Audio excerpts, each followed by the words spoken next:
Migl yn unig.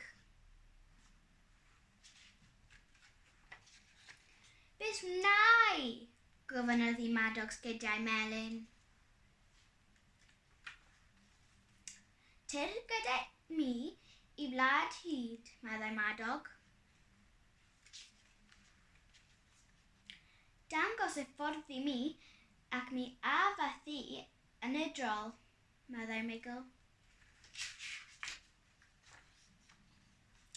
Fe fuon nhw'n teithio drwy'r dydd yn yr haul.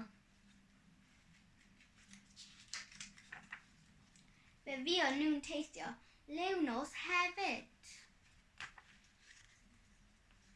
Bu'n rhaid iddynt hedfan dros goedwigoedd enfawr.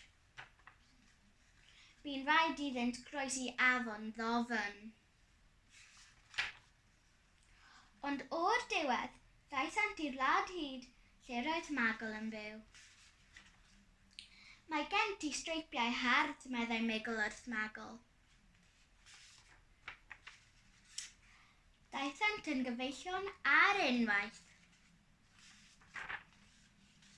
Roddodd Migl a Magl anrheg i Madog, het brydferth i'w wisgo gyda'i esgidiau melyn, y diwedd.